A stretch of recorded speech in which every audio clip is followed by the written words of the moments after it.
Nama saya tidak perlu disebutkan, sebab yang lebih penting adalah kisah yang akan saya ceritakan ini.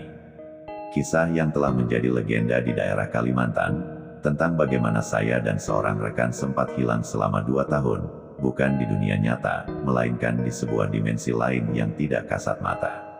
Semuanya bermula ketika saya dan seorang rekan berniat pergi ke sebuah desa di seberang hutan untuk menghadiri acara keluarga. Rute yang kami pilih sebenarnya jalur biasa yang sering dilalui warga, namun malam itu, langkah kami berubah menjadi awal dari mimpi buruk panjang. Hutan Kalimantan memang terkenal luas, lebat, dan menyimpan berbagai kisah mistis.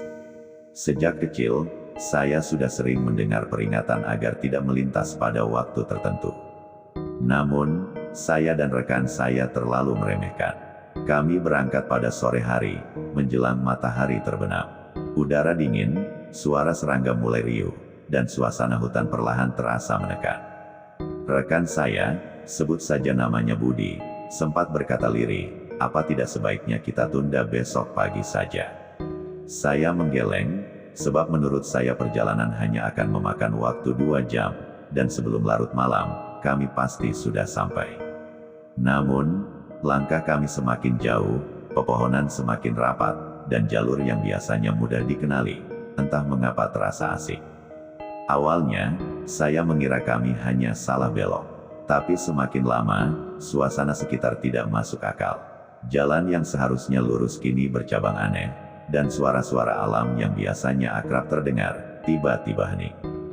Yang paling menyeramkan adalah ketika kami berhenti sejenak, dan menyadari bahwa tidak ada suara burung, jangkrik, atau bahkan desiran angin. Hutan seakan mati.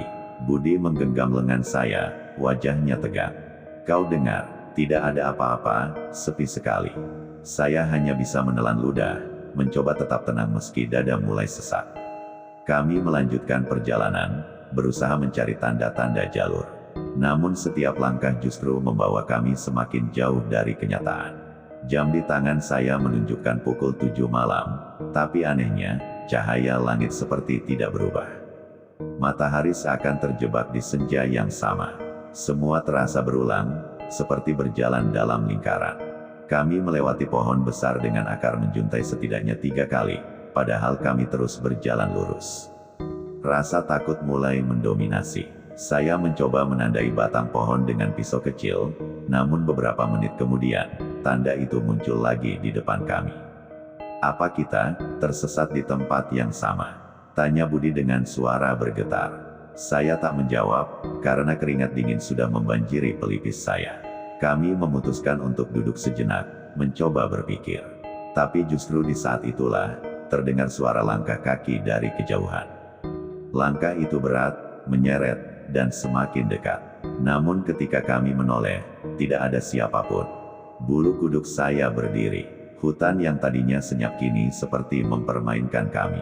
Suara bisikan samar terdengar dari arah pepohonan. "Budi, pulanglah," begitu lirih suara itu, entah dari siapa. Kami berdua saling pandang, wajah pucat pasi. Kami berlari tanpa arah, hanya ingin menjauh dari suara itu. Namun, semakin jauh kami berlari, semakin dalam kami masuk ke hutan yang tidak lagi terasa nyata. Udara menjadi pekat, bau tanah bercampur amis menusuk hidung.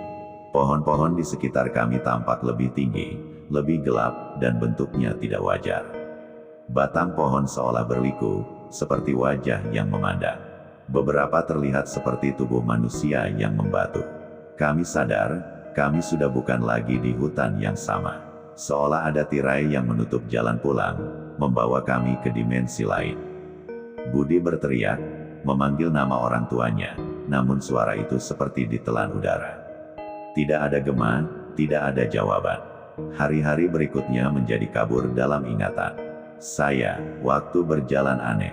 Kami tidak tahu lagi siang atau malam. Makanan dan minuman yang kami bawa habis dalam waktu singkat. Anehnya, kami masih bisa bertahan hidup, seolah tubuh kami dipaksa menyesuaikan diri dengan dunia itu. Lingkungan sekitar tampak seperti hutan biasa, namun setiap detailnya salah.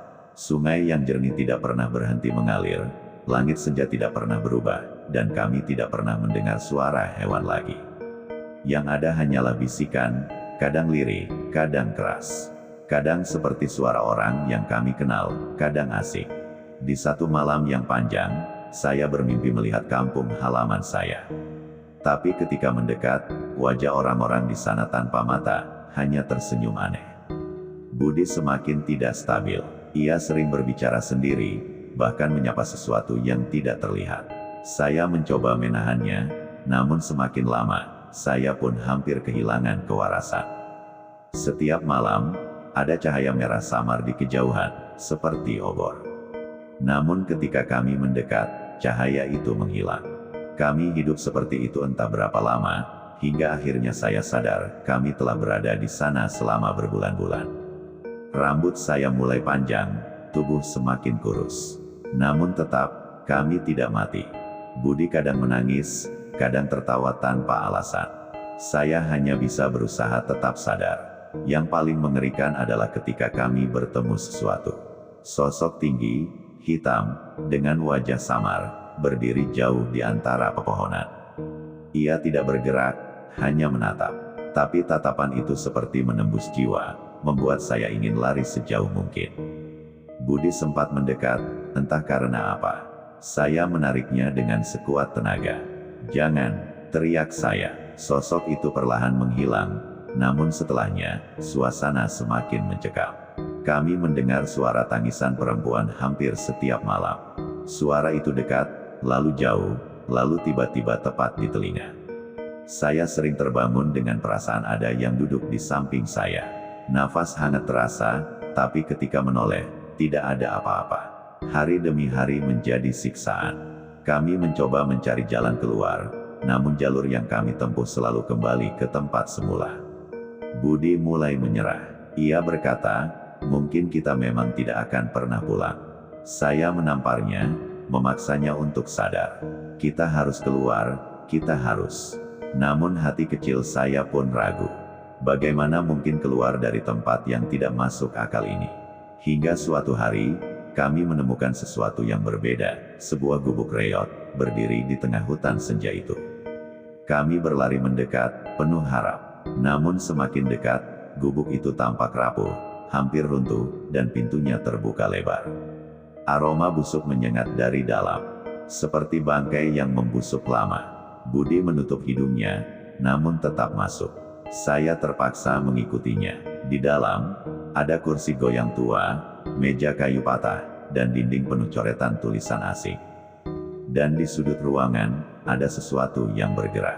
Saya terpaku. Di sudut ruangan itu, sesuatu bergoyang pelan, samar tertutup bayangan. Saya menahan napas, sementara Budi melangkah maju dengan langkah ragu. Ketika mata saya menyesuaikan dengan gelap, terlihatlah sosok itu, tubuh kurus kering, kulitnya menempel pada tulang, dengan rambut panjang menutupi wajah. Sosok itu duduk di lantai, bergerak pelan seperti sedang bergumam. Saya tidak bisa mendengar jelas apa yang ia katakan. Budi hampir memanggilnya, namun saya cepat-cepat menutup mulutnya. Ada firasat buruk bahwa makhluk itu bukan manusia. Tiba-tiba, sosok itu berhenti bergerak. Kepalanya terangkat perlahan, dan suara tulang berderak terdengar jelas. Rambutnya tergerai, memperlihatkan wajah pucat dengan mata kosong, seputih susu, menatap lurus ke arah kami.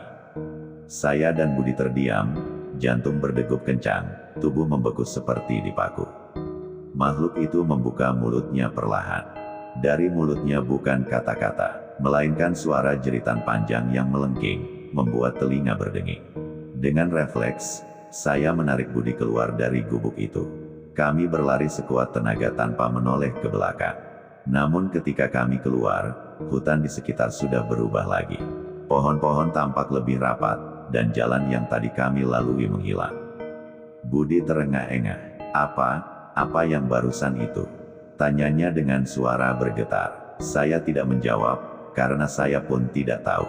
Malam itu kami bersembunyi di balik semak, takut jika makhluk itu mengikuti.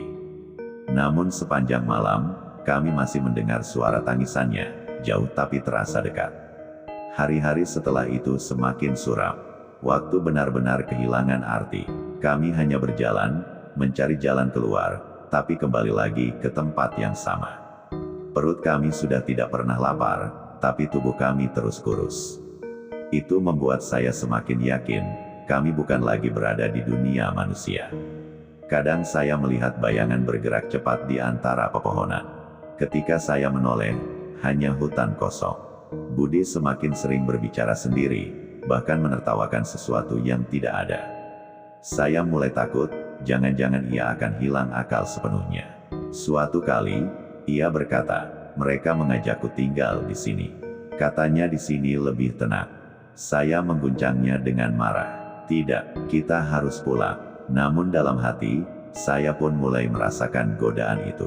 Entah bagaimana, setiap malam kami mendengar suara orang-orang yang kami kenal, memanggil nama kami. Suara ibu saya, suara saudara, bahkan suara teman lama. Namun saya tahu, itu hanyalah jebakan. Jika saya ikuti suara itu, mungkin saya tidak akan pernah kembali. Pernah suatu kali saya hampir mengikuti suara ibu saya. Tapi ketika mendekat, suara itu berubah menjadi tawa melengking, dan saya melihat sosok hitam tinggi di balik pohon. Saya hampir pingsan, namun berhasil menarik diri dan lari kembali ke arah Budi.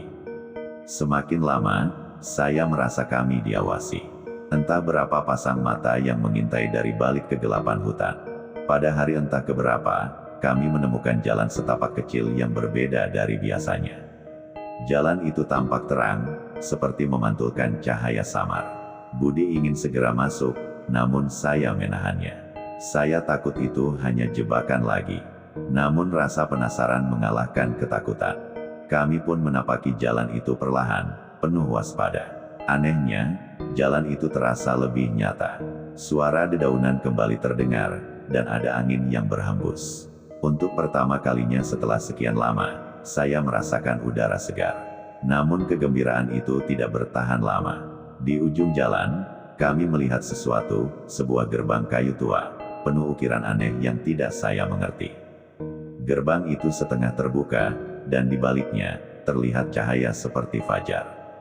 Budi berlari menuju gerbang. Saya berusaha mengejarnya, namun sebelum kami sampai, terdengar suara keras, seperti geraman makhluk besar. Tanah bergetar, pepohonan berderak, dan dari kegelapan muncul sosok besar dengan mata merah menyala. Sosok itu menyerupai manusia, namun tubuhnya hitam legam, dengan tanduk panjang melengkung.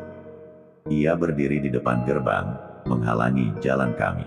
Nafasnya panas, membuat udara di sekitar bergetar. Saya gemetar hebat. Budi pun jatuh terduduk, tidak sanggup berdiri. Makhluk itu mendekat perlahan, dan setiap langkahnya membuat tanah berguncang. Saya merasa tidak ada jalan keluar lagi. Namun entah mengapa, gerbang di belakangnya semakin terang, seolah memanggil kami. Saya menarik Budi yang hampir tidak sadar, lalu berteriak sekeras-kerasnya sambil berlari menuju gerbang itu. Makhluk itu mengayunkan lengannya, hampir mengenai kami. Namun pada detik terakhir, kami berhasil menerobos celah sempit di sampingnya. Tubuh saya seperti terhisap, pandangan berputar, telinga berdenging, dan perut terasa mual. Saya tidak tahu apa yang terjadi setelahnya. Saya hanya ingat jatuh ke tanah keras, dan dunia tiba-tiba menjadi gelap. Ketika saya membuka mata, saya sudah berada di pinggir hutan. Langit sudah pagi, burung-burung berkicau, dan suara alam kembali terdengar. Saya menangis terseduh-seduh, menyadari bahwa akhirnya saya kembali ke dunia nyata. Namun ketika menoleh, Budi tidak ada di samping saya. Saya panik, berteriak memanggil namanya, berlari ke segala arah. Tapi hutan itu kini tampak biasa saja, tanpa jejak dimensi aneh yang baru saja kami tinggalkan. Saya berjalan tanpa arah, hingga akhirnya menemukan jalan setapak yang membawa saya ke sebuah pemukiman kecil. Penduduk desa menyambut saya dengan wajah terkejut. Mereka seolah tidak percaya melihat saya. Ketika saya bertanya berapa lama saya hilang, mereka menjawab 2 tahun. 2 tahun saya berada di dimensi itu, namun bagi saya, rasanya hanya hitungan bulan. Penduduk desa menatap saya seperti melihat hantu. Mereka berbisik satu sama lain, wajah mereka pucat, beberapa bahkan mundur ketakutan. Saya bingung. Saya mencoba menenangkan mereka dengan mengatakan, saya hanya tersesat di hutan, ini saya masih hidup. Namun seorang lelaki tua mendekat, suaranya parau, "Nak, kau hilang 2 tahun lamanya. Semua orang sudah menganggapmu mati." Saya membeku. Kata-kata itu menghantam kepala saya seperti palu. 2 tahun? Tidak mungkin. Bagi saya, waktu yang saya rasakan hanyalah beberapa bulan. Saya memandang ke tubuh saya. Memang, tubuh saya kurus kering, rambut panjang tak terurus, pakaian compang camping. Lelaki tua itu memegang bahu saya dengan hati-hati. "Kami menemukan tasmu, sepatumu, dan jejakmu dulu. Tapi jasadmu tak pernah ditemukan." Saya tercekat. Ingatan saya tentang dimensi lain itu berputar di kepala. Saya menelan ludah, lalu bertanya, "Bagaimana dengan temanku, Budi?" Orang-orang saling berpandangan. Wajah mereka semakin tegang. Seorang perempuan parubaya menjawab dengan suara pelan, "Budi memang hilang bersamamu. Tapi yang kembali, hanya kau seorang." Jantung saya serasa diremas. Saya menoleh ke hutan, berharap Budi menyusul di belakang. Tapi yang ada hanya pepohonan hijau biasa. Saya mencoba menjelaskan bahwa kami bersama-sama selama itu, bahwa saya melihatnya hingga detik terakhir sebelum kami menerobos gerbang. Namun kata-kata saya terdengar gila.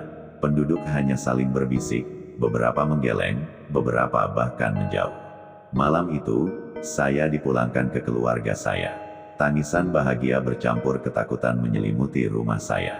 Ibu saya memeluk erat tubuh saya, tidak peduli keadaan saya yang kotor. Namun di matanya, ada ketakutan yang dalam. Ayah saya hanya bisa duduk terdiam, menatap saya seakan tidak percaya bahwa anaknya benar-benar kembali. Namun kebahagiaan itu tidak sempurna. Saya terus dihantui pertanyaan, "Kemana Budi?" Malam pertama setelah pulang, saya tidak bisa tidur. Bayangan hutan senja itu terus muncul di kepala saya. Lebih buruk lagi, saya mulai mendengar bisikan. Sama seperti di dimensi itu. Bisikan lirih, memanggil nama saya. Saya berusaha menutup telinga dengan bantal, namun suara itu tetap terdengar.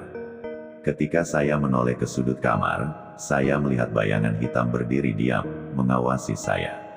Saya berteriak, membuat ibu saya masuk ke kamar. Namun begitu pintu terbuka, bayangan itu lenyap. Hari-hari berikutnya saya mencoba menceritakan kisah saya kepada orang-orang. Beberapa percaya, tapi banyak pula yang menganggap saya kehilangan akal. Namun kisah saya cepat menyebar. Dalam waktu singkat, berita tentang saya yang hilang 2 tahun dan kembali hidup menjadi legenda di sekitar Kalimantan. Banyak orang datang, ingin mendengar langsung dari mulut saya. Ada yang penasaran, ada yang takut, ada juga yang tidak percaya. Saya menceritakan semuanya dengan detail. Tentang hutan senja, sosok tinggi, tangisan perempuan, gubuk busuk, hingga gerbang misterius. Namun ada satu hal yang tidak pernah saya ceritakan pada orang lain, bahwa saya masih bisa mendengar suara dari dimensi itu. Kadang ketika saya berjalan sendirian, saya mendengar suara Budi, memanggil nama saya. Kadang saya melihat bayangannya berdiri di pinggir jalan, namun menghilang ketika saya berkedip. Saya merasa, Budi tidak pernah benar-benar hilang. Ia masih terjebak di sana, sementara saya berhasil lolos. Rasa bersalah itu membakar saya setiap hari. Mengapa hanya saya yang bisa keluar? Suatu malam, saya bermimpi. Dalam mimpi itu, Budi duduk di tepi sungai, dengan wajah pucat dan mata kosong. Ia berkata lirih, "Kau meninggalkanku, kau tidak menoleh." Saya terbangun dengan tubuh basah oleh keringat. Dan di telinga saya, suara tangis perempuan dari hutan itu kembali terdengar. Sejak saat itu, saya mulai yakin, meski saya kembali ke dunia nyata, sebagian jiwa saya masih terikat pada dimensi gelap itu. Saya mencoba meminta bantuan dukun dan orang pintar. Mereka hanya menggeleng, mengatakan bahwa saya telah melangkah terlalu jauh ke alam gaib. Beberapa bahkan memperingatkan, jangan pernah kembali ke hutan itu. Jika tidak, kau tidak akan pulang lagi.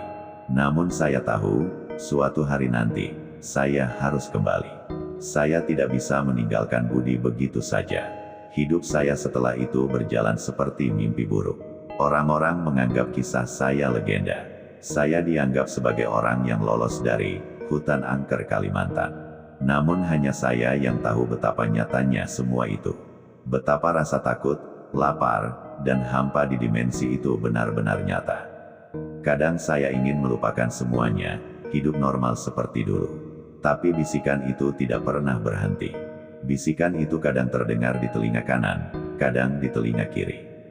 Kadang begitu dekat, seakan ada seseorang tepat di samping saya. Yang paling menakutkan adalah ketika saya menoleh. Saya melihat wajah Budi, pucat, kosong, dengan senyum yang tidak wajar. Saya berteriak, tapi orang-orang di sekitar tidak melihat apa-apa. Mereka hanya menatap saya dengan tatapan iba. Saya mulai menyadari, mungkin saya memang tidak pernah sepenuhnya keluar dari dimensi itu. Tubuh saya memang ada di dunia ini, tapi jiwa saya masih separuh tertinggal di sana. Dan semakin lama, semakin sering saya merasakan tarikan halus, seakan ada yang berusaha menarik saya kembali. Kadang saya terbangun di tengah malam, dan mendapati diri saya berdiri di pinggir hutan. Padahal saya tidak pernah sadar berjalan ke sana. Rasanya seperti ada kekuatan yang memanggil, menarik, memaksa saya untuk kembali menyeberang ke dunia itu. Saya tahu, cepat atau lambat, saya akan kembali ke sana. Entah untuk mencari Budi, atau untuk terjebak selamanya. Dan jika suatu hari saya hilang lagi, mungkin kali ini saya tidak akan pernah pulang. Hari-hari saya setelah itu tidak pernah benar-benar tenang. Setiap kali saya menutup mata, saya selalu kembali ke hutan senja itu dalam mimpi. Dalam mimpi, saya berjalan sendirian, dan hutan itu selalu tampak sama, langit jingga, udara pekat, dan suara bisikan yang menyayat hati. Saya bangun dengan tubuh basah oleh keringat, dan kadang tanah menempel di telapak kaki saya, seolah saya benar-benar berjalan di sana. Keluarga saya mulai ketakutan. Mereka melihat saya sering berbicara sendiri, atau mendadak berhenti seakan mendengar sesuatu yang tidak mereka dengar. Saya mencoba menenangkan mereka dengan mengatakan bahwa saya baik-baik saja, padahal jauh di dalam hati, saya tahu saya sedang ditarik kembali. Orang-orang desa mulai menjauhi saya. Mereka percaya saya membawa sesuatu dari hutan itu.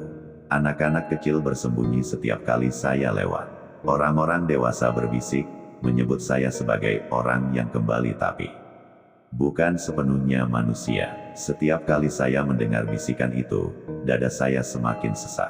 Saya ingin marah, tapi bagaimana jika mereka benar? Malam-malam semakin panjang. Saya sering terjaga, duduk di tepi ranjang, karena takut tidur akan membawa saya kembali ke dimensi itu. Namun terjaga pun tidak lebih baik. Saya sering melihat bayangan Budi di pojok kamar, duduk memeluk lutut, menatap saya dengan mata kosong. Suatu malam, saya memberanikan diri bertanya, "Budi, apakah itu benar-benar kau?" Bayangan itu tersenyum samar, lalu berbisik, "Aku masih di sini, jangan tinggalkan aku lagi." Saya merinding hebat, namun sekaligus merasa bersalah. Hari berikutnya, saya menceritakan kejadian itu pada seorang dukun tua di desa. Ia hanya menghela napas panjang. "Anak muda," katanya, "kau telah melewati batas alam manusia. Kau tidak hanya tersesat di hutan, tapi kau sudah melangkah ke dimensi gaib." Saya mengangguk lemah, menunggu penjelasannya. "Kau kembali karena ada sesuatu yang mengizinkanmu kembali," lanjutnya. "Tapi temanmu, mungkin tidak mendapat izin yang sama." Saya menunduk, hati saya hancur. Jadi benar, Budi mungkin masih terjebak di sana. Namun sang dukun menatap saya tajam. "Jangan pikir kau benar-benar bebas. Alam itu tidak akan melepaskanmu begitu saja." Kata-katanya membuat bulu kuduk saya berdiri. Malam itu, saya semakin sulit tidur. Suara-suara semakin jelas. Kali ini bukan hanya bisikan, melainkan teriakan, tawa, dan langkah kaki mengelilingi rumah. Keluarga saya pun ikut ketakutan. Ayah saya berjaga dengan parang, tapi setiap kali ia keluar, tidak ada apa-apa. Namun begitu pintu ditutup, suara itu muncul lagi. Saya tahu, semua itu bukan ancaman bagi keluarga saya. Semua itu ditujukan kepada saya. Saya mulai menulis setiap kejadian di buku catatan, agar tidak lupa. Namun semakin lama, tulisan saya semakin kacau, seperti ada yang mengendalikan tangan saya. Kadang ketika sadar, saya menemukan catatan yang tidak pernah saya tulis. Kalimat-kalimat aneh dalam bahasa asing memenuhi halaman. Yang paling sering tertulis adalah satu kalimat, kembali ke hutan. Saya merasa dinding kamar semakin menyempit setiap hari. Nafas saya sering tersengal tanpa alasan. Keluarga saya khawatir, tapi mereka pun tidak berani terlalu dekat, seolah takut saya menulari mereka dengan kutukan dari dunia itu. Saya mencoba melawan rasa takut dengan berdoa, membaca kitab suci, namun suara itu tetap tidak pergi. Malam ke-40 sejak saya kembali, saya mendengar suara pintu depan terbuka sendiri. Saya keluar dari kamar, melihat pintu benar-benar terbuka, mengarah ke kegelapan luar rumah. Dan di sana, berdiri sosok Budi.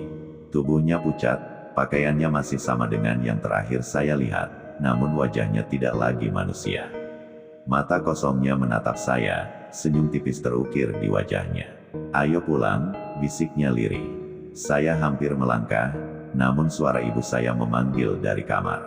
Saya menoleh sebentar, dan ketika kembali menatap ke depan, sosok itu lenyap. Saya jatuh terduduk, tubuh gemetar hebat. Keesokan harinya, saya sakit keras. Tubuh panas, kepala berdenyut, dan sepanjang tidur saya terus bermimpi berjalan di hutan itu lagi. Dalam mimpi, Budi selalu berjalan di depan, dan saya selalu mengejarnya, tapi tidak pernah bisa menyusul. Saya mulai takut tidur. Saya bahkan menahan diri untuk tetap terjaga berhari-hari, hingga tubuh saya lemah tak berdaya. Namun begitu saya tertidur, saya kembali ke sana. Hutan senja itu seakan menunggu saya. Suara-suara semakin jelas, "Kau belum selesai, kau belum bebas." Saya menangis dalam mimpi itu, memohon agar dilepaskan. Tapi tawa panjang menjawab permohonan saya. Ketika saya terbangun, saya menemukan tanah merah di bawah kuku saya, seolah saya benar-benar menggali tanah di hutan itu. Keluarga saya semakin ketakutan. Mereka tidak tahu harus bagaimana. Saya pun mulai berpikir, mungkin satu-satunya jalan adalah kembali ke hutan itu, mencari jawaban, dan menemukan Budi. Namun saya juga tahu, jika saya kembali, mungkin saya tidak akan pernah keluar lagi. Dilema itu membuat saya semakin hancur. Setiap malam suara itu semakin keras, memanggil saya untuk kembali. Dan entah mengapa, di lubuk hati terdalam, ada bagian dari diri saya yang memang ingin kembali. Karena di sana, saya tahu Budi masih menunggu. Hari-hari berikutnya saya tidak lagi bisa mengabaikan panggilan itu. Suara-suara yang membisikkan nama saya terdengar semakin jelas, bahkan di siang bolong. Ketika saya duduk di beranda rumah, saya bisa mendengar suara Budi dari arah hutan, seakan ia berdiri di balik pepohonan memanggil saya. Saya tahu, jika saya terus menunggu, saya akan gila. Maka saya memutuskan, saya harus kembali. Keputusan itu saya sembunyikan dari keluarga. Saya tidak ingin mereka tahu, karena pasti mereka akan melarang. Malam itu, saya menyiapkan beberapa bekal seadanya, sebotol air, senter kecil, dan sebilah pisau. Saya sadar, semua itu tidak akan banyak membantu, namun saya merasa lebih baik membawa sesuatu daripada tidak sama sekali. Menjelang tengah malam, saya diam-diam meninggalkan rumah. Langkah saya ringan, seakan memang ada yang menuntun. Udara malam terasa dingin menusuk, namun tidak ada rasa takut di dalam hati saya, hanya sebuah dorongan aneh untuk berjalan masuk ke hutan. Sesampainya di tepi hutan, saya berdiri terdiam. Pohon-pohon menjulang gelap, seakan menjadi gerbang menuju dunia lain. Saya menghela napas panjang, lalu melangkah masuk. Begitu melewati batas pepohonan, suasana langsung berubah. Suara jangkrik dan burung malam hilang, digantikan kesunyian pekat. Saya tahu, saya sudah berada di jalur yang benar. Jalur yang pernah membawa saya tersesat dulu. Langkah saya terasa ringan, seperti saya tidak berjalan sendiri. Ada bayangan samar di depan, seolah menunggu saya. Bayangan itu menyerupai Budi. Tubuhnya kurus, jalannya pelan, namun saya tahu itu dia. Saya berlari mengejarnya, tapi setiap kali hampir menyusul, bayangan itu menjauh lagi. Hutan semakin gelap, udara semakin pekat, dan perlahan, langit berubah menjadi jingga senja, sama seperti pertama kali saya tersesat dulu. Saya terhenti, terengah-engah. Saya sadar, saya sudah melintasi batas dunia manusia. Tidak ada jalan kembali. Di depan saya, terbentang hutan yang sama, sunyi, menyeramkan, dan tak kasat mata. Namun kali ini, saya tidak merasa takut. Ada semacam rasa lega, karena akhirnya saya kembali ke tempat di mana semua itu bermula. Saya berjalan semakin dalam, mengikuti suara Budi yang terus memanggil. "Ke sini, cepat, aku menunggumu." Suaranya terdengar lirih, bergema di antara pepohonan. Saya berlari, menembus semak, melewati jalan setapak yang berliku-liku. Namun tiba-tiba, langkah saya terhenti. Di depan saya berdiri sebuah pohon besar, dengan akar yang menjuntai seperti tentakel. Pohon itu bukan pohon biasa. Batangnya penuh wajah-wajah samar, seakan jiwa-jiwa terjebak di dalamnya. Saya merinding, namun sebuah bisikan muncul dari dalam kepala saya, "Sentuh aku, maka kau akan menemukan dia." Tangan saya bergetar, namun entah mengapa, saya mengangkatnya, perlahan menyentuh batang pohon itu. Begitu kulit saya menyentuh, saya merasakan aliran dingin menjalar ke seluruh tubuh. Mata saya berkunang, dunia berputar. Tiba-tiba, saya berada di sebuah tempat lain.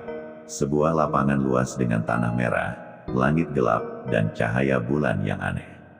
Di tengah lapangan itu, saya melihat sosok berdiri. Ya, itu Budi. Tubuhnya tampak lebih utuh dibanding sebelumnya.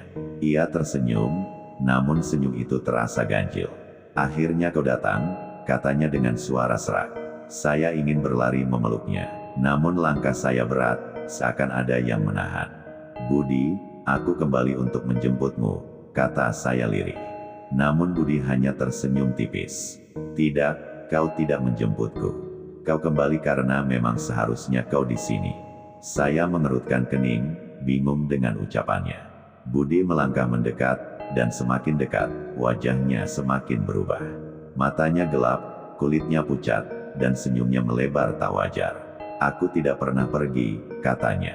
"Kau yang meninggalkanku, dan sekarang kau harus menemaniku." Saya mundur beberapa langkah, namun tanah di belakang saya mereka, seperti retakan menganga yang siap menelan saya. Saya terjebak, tidak ada jalan ke depan, tidak ada jalan ke belakang. Budi, orang yang saya kira Budi, berdiri tepat di depan saya, matanya menatap tajam, senyum menyeramkan masih terpampang di wajahnya. "Aku sudah menunggumu 2 tahun, katanya. "Sekarang, kau tidak akan pergi lagi." Saya mencoba berdoa, melafalkan doa-doa yang saya hafal, namun suara saya tercekat, seakan ada yang menahan tenggorokan saya. Tiba-tiba tanah di sekitar saya dipenuhi tangan-tangan pucat yang keluar dari dalam tanah, meraih kaki saya, mencoba menarik saya masuk. Saya berteriak sekencang-kencangnya, meronta sekuat tenaga, namun tangan-tangan itu semakin kuat mencengkeram. Sementara itu, Budi hanya berdiri dan menatap saya, lalu tertawa pelan. "Tidak ada jalan keluar lagi," katanya dingin. "Kau sudah memilih." Saya menjerit, memohon, namun tangan-tangan itu sudah setengah menelan tubuh saya. Saat hampir seluruh tubuh saya tenggelam, cahaya terang tiba-tiba muncul dari kejauhan, menerangi lapangan itu. Suara lonceng samar terdengar, dan tangan-tangan itu melepaskan saya seketika. Saya jatuh terhempas, terengah-engah, sementara Budi memandang ke arah cahaya itu dengan tatapan penuh kebencian. Cahaya itu semakin terang, menusuk pekatnya kegelapan di lapangan merah itu. Saya memicingkan mata, mencoba melihat dari mana sumber cahaya itu berasal. Budi, orang yang menyerupai Budi, berteriak marah, wajahnya berubah semakin mengerikan. Senyumnya lenyap, digantikan ekspresi benci yang begitu dalam. "Apa kau pikir cahaya itu bisa menyelamatkanmu?" Suaranya bergema, terdengar dari segala arah. Saya tidak menjawab, hanya merangkak menjauhi tangan-tangan yang masih bergerak di tanah. Cahaya itu semakin dekat, dan samar-samar saya mulai mendengar suara-suara manusia. Suara anak kecil tertawa, suara perempuan memanggil-manggil, dan suara gamelan yang lirih terdengar. Namun suara itu terasa aneh, seperti berasal dari dua dunia sekaligus, indah sekaligus menyeramkan. Budi menutup telinganya, terhuyung mundur, matanya memerah. Saya memanfaatkan kesempatan itu untuk bangkit dan berlari ke arah cahaya. Setiap langkah terasa berat, seakan tanah mencoba menahan kaki saya. Namun dorongan untuk keluar lebih kuat daripada segala hal yang mencoba menahan saya. Semakin dekat dengan cahaya itu, saya melihat sebuah lorong sempit di antara pepohonan yang berkilau. Lorong itu tampak seperti jalan menuju desa, namun samar-samar terlihat bayangan wajah-wajah aneh di dalamnya. Saya menelan ludah, lalu berlari masuk ke lorong itu tanpa berpikir panjang.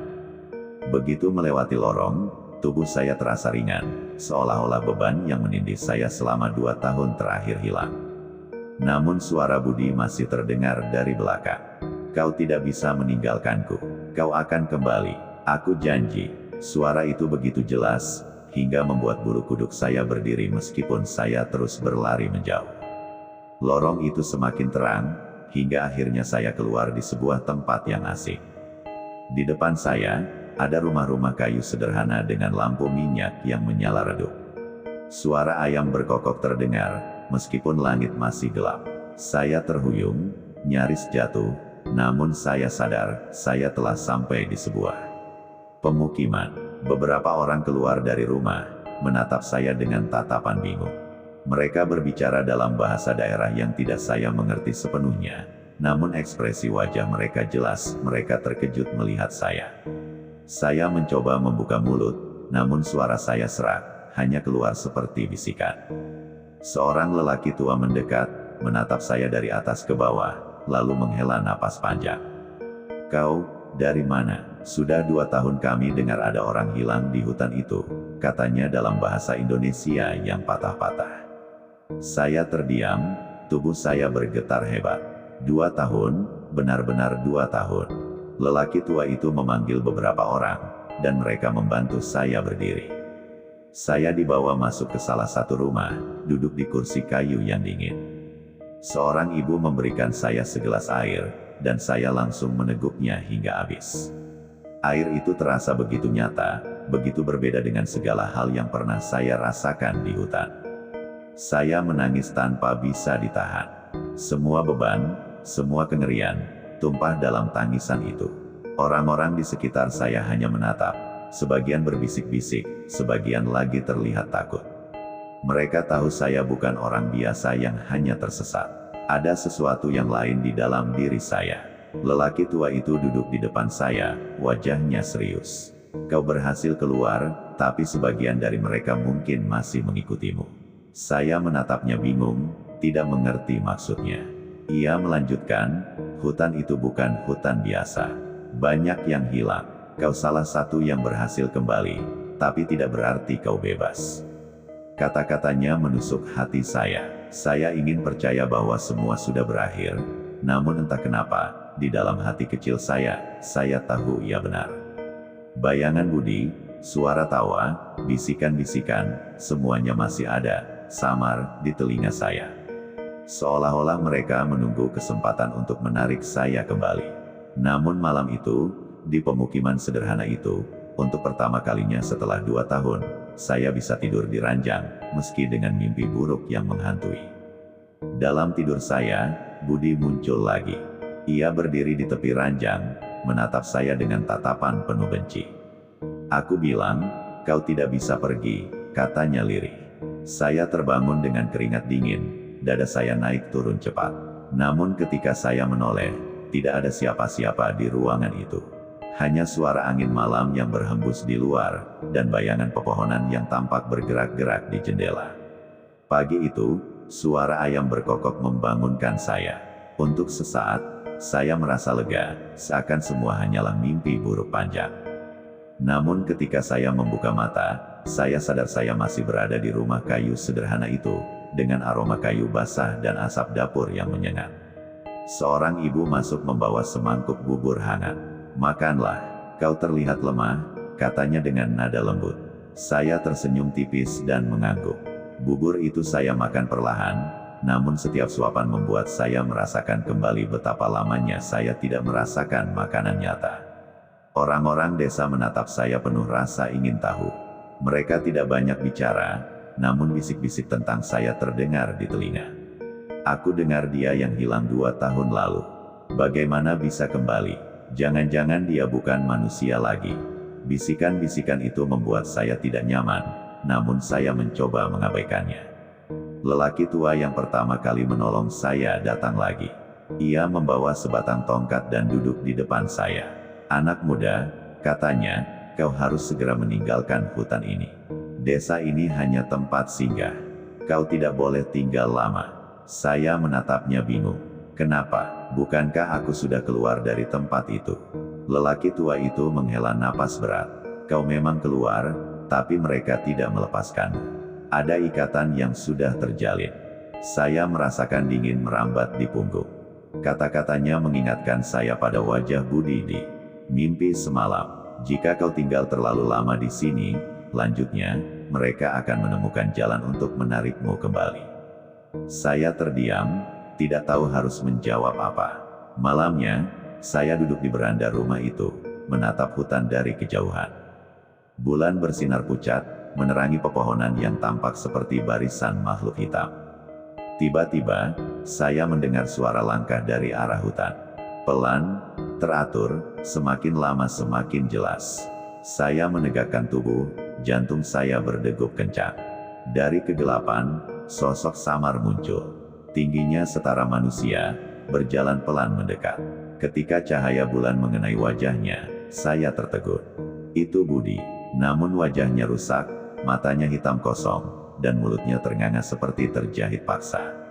Saya terjatuh dari kursi, merangkak mundur, berusaha menahan teriakan. Sosok itu berhenti tepat di tepi cahaya bulan, tidak melangkah lebih jauh. Ia hanya menatap saya, lalu mengangkat tangannya perlahan, menunjuk ke arah hutan. Seketika saya mengerti, ia ingin saya kembali. Saya berlari masuk ke dalam rumah, menutup pintu rapat-rapat, tubuh saya gemetar hebat. Namun meskipun saya menutup telinga, suara itu kembali terdengar di kepala saya, "Kau akan kembali, cepat atau lambat." Malam itu, saya tidak bisa tidur. Setiap kali memejamkan mata, wajah Budi yang rusak itu muncul. Pagi berikutnya, saya mendatangi lelaki tua itu dan menceritakan semuanya. Ia mendengarkan dengan tenang, lalu menunduk lama, seolah menimbang sesuatu. "Aku tahu ini akan terjadi," katanya lirih. "Hutan itu tidak akan melepaskanmu begitu saja." Saya menelan ludah, menunggu penjelasannya. "Ada 2 pilihan," lanjutnya. "Kau bisa terus lari, meninggalkan semua ini, atau kau kembali, menghadapi mereka, dan memutuskan ikatan itu selamanya." Saya membeku, tidak tahu harus menjawab apa. Bagaimana mungkin saya kembali setelah semua yang saya alami? Namun di dalam hati kecil, saya tahu ia benar. Jika saya hanya melarikan diri, bayangan itu akan terus menghantui saya. Hari-hari berikutnya, gangguan semakin sering datang. Suara-suara dari hutan, bayangan hitam di sekitar rumah, bahkan wajah Budi muncul di genangan air.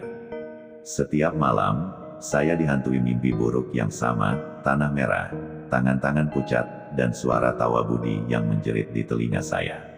Saya tidak bisa lagi membedakan antara mimpi dan kenyataan. Orang-orang desa mulai menjauh.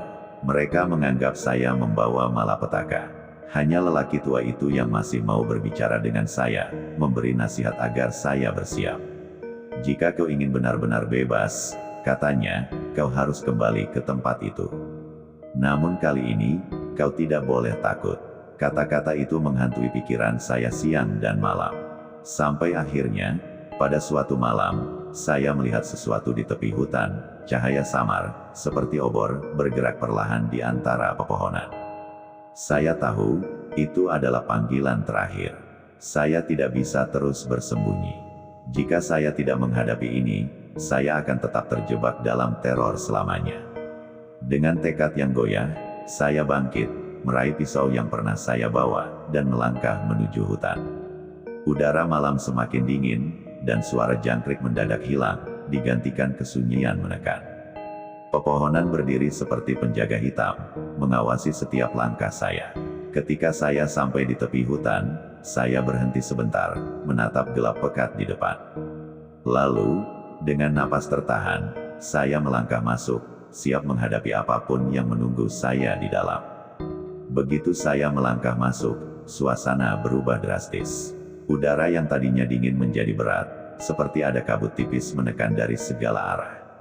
Langkah kaki saya menimbulkan gema aneh, seakan tanah di bawah bukan lagi tanah, melainkan ruang kosong yang dalam. Pohon-pohon menjulang tinggi, tapi kali ini batang-batangnya tampak berdenyut seperti urat hidup. Saya bisa mendengar suara napas dari dalam pepohonan, seolah mereka hidup dan sedang mengawasi saya. Di kejauhan, cahaya obor yang saya lihat dari desa masih tampak, bergerak pelan menuntun saya semakin jauh ke dalam. Saya mengikuti cahaya itu dengan hati-hati, meskipun setiap langkah membuat bulu kuduk saya meremang. Hutan semakin pekat, dan langit di atas perlahan berubah menjadi merah tua, seakan senja abadi menelan tempat itu. Tiba-tiba, suara tawa lirih terdengar dari belakang saya. Saya berhenti, menoleh, namun tidak ada siapapun. Hanya pepohonan hitam yang berdiri diam. Ketika saya kembali melangkah, suara itu terdengar lagi, kali ini lebih dekat. Jantung saya berdegup kencang. Saya tahu siapa pemilik tawa itu. Budi, bisik saya tanpa sadar. Suara tawa itu berhenti, digantikan bisikan lirih tepat di telinga saya. Akhirnya kau kembali. Saya terlonjak, menoleh ke samping, dan mendapati sosok Budi berdiri hanya beberapa langkah dari saya. Wajahnya kali ini lebih menyeramkan. Kulitnya pucat kehijauan, matanya cekung hitam, dan mulutnya dipenuhi gigi tajam yang tidak pernah saya lihat sebelumnya. Ia tersenyum lebar, memperlihatkan deretan gigi itu, lalu melangkah mendekat. Saya mundur, memegang pisau erat-erat, tangan saya gemetar. "Kenapa kau kembali?" tanya saya dengan suara bergetar. Budi tertawa pendek, "Karena memang tempatmu di sini. Kau sudah memilih sejak dulu." Saya menggeleng keras. "Tidak, aku hanya ingin menolongmu." Ekspresi Budi berubah, senyumnya lenyap digantikan amarah yang membara. "Menolongku? Kau meninggalkanku sendirian di tempat ini. 2 tahun aku terjebak, dan kau kabur." Suaranya menggema, membuat telinga saya berdengung. "Aku tidak pernah kabur," jawab saya terbata. "Aku tidak tahu bagaimana aku bisa keluar, tapi aku kembali untuk memutus semua ini." Budi terdiam sejenak, lalu tertawa panjang. Suaranya pecah seperti ribuan suara bercampur menjadi satu. "Memutus semua ini? Kau pikir kau bisa?" katanya, mendekat lebih cepat. Tiba-tiba, tanah di sekitar saya berguncang, dan tangan-tangan pucat kembali muncul, mencoba meraih kaki saya. Saya meloncat ke samping, hampir jatuh, namun berhasil berdiri lagi meski napas saya terengah-engah.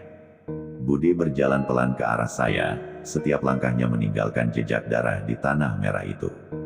"Aku tidak akan membiarkanmu pergi lagi," katanya dingin. Saya mengangkat pisau, bersiap jika ia menyerang. Namun tiba-tiba, cahaya terang muncul dari belakang saya, sama seperti yang pernah menyelamatkan saya dulu. Budi menjerit, matanya memerah, tubuhnya seperti terbakar oleh cahaya itu. Saya menoleh, dan melihat sosok lelaki tua dari desa berdiri di sana, membawa tongkat kayu yang menyala. "Aku sudah bilang padamu," katanya kepada saya. "Kau harus menghadapi ini, bukan lari." Budi meraung marah, tubuhnya berubah semakin besar, menyerupai bayangan hitam dengan wajah mengerikan. Hutan berguncang, pepohonan menjerit seperti makhluk hidup yang kesakitan. Saya menutup telinga, namun suara itu tetap menusuk langsung ke dalam kepala. Lelaki tua itu menancapkan tongkatnya ke tanah, cahaya semakin terang, membentuk lingkaran di sekitar kami. Budi mencoba masuk ke lingkaran itu, namun tubuhnya terbakar setiap kali menyentuh cahaya. Ia menatap saya dengan mata penuh kebencian. "Kau pikir ini akan membuatmu bebas?" "Tidak, aku akan tetap bersamamu." Saya memejamkan mata, lalu berteriak sekuat tenaga. "Aku tidak takut lagi, aku tidak akan ikut denganmu." Begitu saya berteriak, cahaya dari tongkat lelaki tua itu meledak, menyelimuti seluruh hutan. Suara raungan Budi terdengar memekakkan telinga, lalu perlahan memudar, digantikan keheningan. Ketika saya membuka mata, sosok Budi sudah tidak ada. Hutan tampak berbeda, pohon-pohon tidak lagi berdenyut, tanah merah lenyap, dan langit kembali hitam dengan bintang bertaburan. Saya terengah-engah, lutut saya lemas hingga saya jatuh terduduk di tanah. Lelaki tua itu menatap saya dengan mata teduh. Sekarang, ikatan itu telah terputus. Saya menoleh ke sekeliling, masih tidak percaya bahwa semua itu benar-benar terjadi. Namun jauh di telinga saya, samar sekali, saya masih bisa mendengar suara lirih budi, "Kau tidak akan pernah benar-benar bebas." Saya masih terduduk lemah, napas terengah, tubuh gemetar tak terkendali. Lelaki tua itu berdiri tegak, tongkatnya yang menyala perlahan meredup hingga hanya tersisa cahaya kecil di ujungnya. "Bangkitlah," katanya tenang. "Kita tidak bisa terlalu lama di sini. Hutan ini masih menyimpan banyak mata." Dengan susah payah saya berdiri, lutut saya masih lemah, namun dorongan untuk keluar lebih kuat. Kami berjalan pelan, meninggalkan tempat di mana sosok Budi lenyap. Langkah-langkah kami menimbulkan gema aneh, tapi kali ini hutan terasa lebih sunyi, tidak sepekat sebelumnya. Saya menoleh ke belakang sekali lagi, memastikan bahwa sosok Budi benar-benar tidak ada. Namun jauh di sudut mata saya melihat sekilas bayangan samar berdiri di antara pepohonan. Saya buru-buru memalingkan wajah, tidak ingin melihat lebih jelas. Lelaki tua itu berjalan di depan, tongkatnya memancarkan cahaya kecil yang seakan menuntun jalan. "Siapa sebenarnya kau?" tanya saya dengan suara lirih. Ia tidak menoleh, hanya menjawab pelan, "Aku hanyalah penjaga, salah satu yang ditinggalkan untuk mengawasi perbatasan dunia ini." Kata-katanya membuat saya merinding. "Penjaga perbatasan dunia, kenapa kau menolongku?" Saya memberanikan diri bertanya lagi. Ia terdiam sejenak, lalu menjawab, "Karena kau salah satu dari sedikit orang yang masih punya kesempatan untuk kembali. Tidak semua orang seberuntung itu."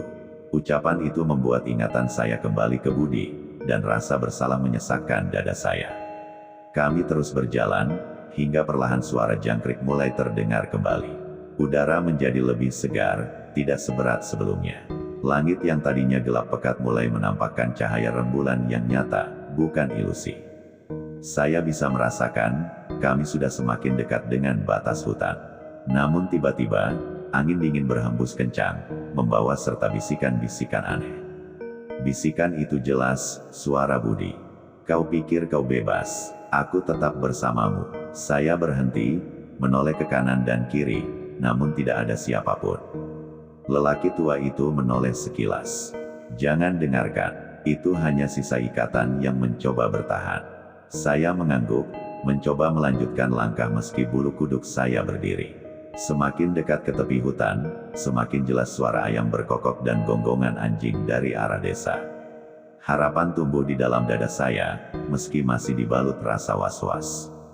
Tiba-tiba, tanah di depan saya retak kecil, seperti ada sesuatu yang berusaha keluar. Dari celah itu, tangan pucat muncul lagi, mencoba meraih kaki saya. Saya menjerit, namun lelaki tua itu segera menghentakkan tongkatnya ke tanah. Cahaya terang meledak, dan tangan itu hancur berkeping-keping sebelum sempat menyentuh saya. "Saya sudah bilang, mereka tidak akan menyerah mudah," katanya dingin. Saya bergegas mendekat padanya, berjalan lebih dekat agar tidak terpisah. Perjalanan terasa panjang, namun akhirnya, cahaya api dari rumah-rumah penduduk mulai terlihat. Saya hampir menangis lega, merasa benar-benar kembali ke dunia nyata. Namun sebelum melangkah keluar dari batas hutan, saya mendengar suara lirih sekali lagi. Suara Budi, penuh kebencian sekaligus kesedihan. "Kau meninggalkanku, aku akan menunggumu di sisi lain." Saya terdiam, dada saya sesak, mata saya panas. Untuk sesaat, saya hampir melangkah mundur kembali ke dalam hutan. Namun lelaki tua itu menggenggam lengan saya erat-erat. "Jangan pernah menoleh lagi. Jika kau menoleh, kau tidak akan bisa kembali." Saya mengangguk, menahan air mata, lalu terus melangkah maju tanpa menoleh sedikit pun. Begitu melewati batas hutan, tubuh saya terasa ringan. Udara berubah hangat, aroma tanah basah dan asap dapur desa begitu nyata. Saya tersungkur, mencium tanah desa dengan penuh rasa syukur. Orang-orang yang berjaga di desa berlarian menghampiri, terkejut melihat saya muncul dari arah hutan di malam hari. Mereka berbisik-bisik, sebagian menunjuk saya dengan tatapan ngeri, sebagian lagi hanya menggelengkan kepala. Saya mencoba mencari lelaki tua itu, namun ketika saya menoleh ke belakang, ia sudah tidak ada. Hanya hutan gelap berdiri diam, seakan tidak pernah ada siapapun yang keluar bersama saya. Saya terpaku, bingung, namun di dalam hati saya tahu, lelaki tua itu mungkin bukan manusia biasa. Malam itu, saya akhirnya benar-benar tidur di rumah penduduk desa, meski suara-suara samar masih menghantui telinga saya. Dan di antara mimpi saya, sekali lagi, suara Budi berbisik, "Kau memang bisa keluar, tapi aku akan selalu ada di sisimu." Pagi itu, ketika saya membuka mata, sinar matahari menerpa wajah saya. Suara ayam berkokok, suara orang menumbuk padi, dan bau masakan dapur menyambut saya. Untuk sesaat, saya pikir itu mimpi. Namun ketika melihat pakaian saya yang compang camping dan tubuh penuh luka, saya tahu semua itu nyata. Penduduk desa berkumpul, sebagian memandang dengan rasa ingin tahu, sebagian lagi dengan rasa takut. Seorang tetua desa mendekat, menatap wajah saya lama, lalu berkata, "Kau salah satu dari sedikit orang yang kembali." Kata-katanya membuat saya semakin merinding. Apakah sudah banyak yang hilang sebelumnya? Mereka memberi saya makanan, air, dan tempat beristirahat. Namun selama itu, saya terus merasa ada yang mengawasi saya dari balik bayangan. Setiap kali menutup mata, saya melihat wajah Budi, terjebak, menjerit, dan menatap saya dengan mata penuh dendam. Saya ingin menceritakan apa yang terjadi, tapi mulut saya seakan terkunci. Butuh beberapa hari sebelum akhirnya saya benar-benar bisa bicara. Ketika saya bercerita, penduduk desa mendengarkan dengan wajah tegang. Beberapa kali mereka saling berbisik, menyebut kata-kata yang tidak saya pahami. Saya menjelaskan bagaimana saya dan Budi tersesat, bagaimana kami masuk ke dunia lain, bagaimana ia akhirnya lenyap, dan bagaimana lelaki tua menolong saya.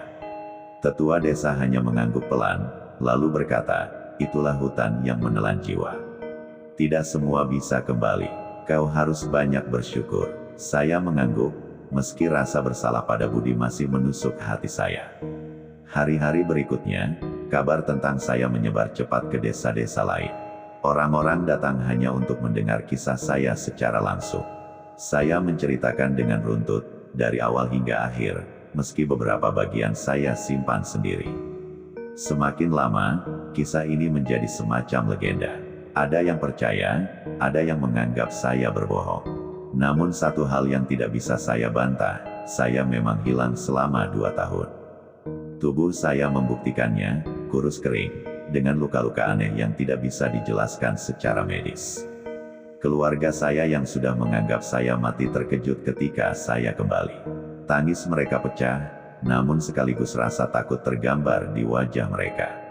Mereka bilang, saya terlihat berbeda, mata saya seperti tidak sepenuhnya hidup di dunia ini. Saya sendiri merasakan hal yang sama, ada bagian dari diri saya yang tertinggal di sana. Beberapa bulan setelah saya kembali, kisah saya semakin viral. Orang-orang menuliskannya ulang, menyebarkannya lewat cerita rakyat, legenda urban, bahkan media lokal. Saya menjadi semacam saksi hidup sebuah legenda kelam.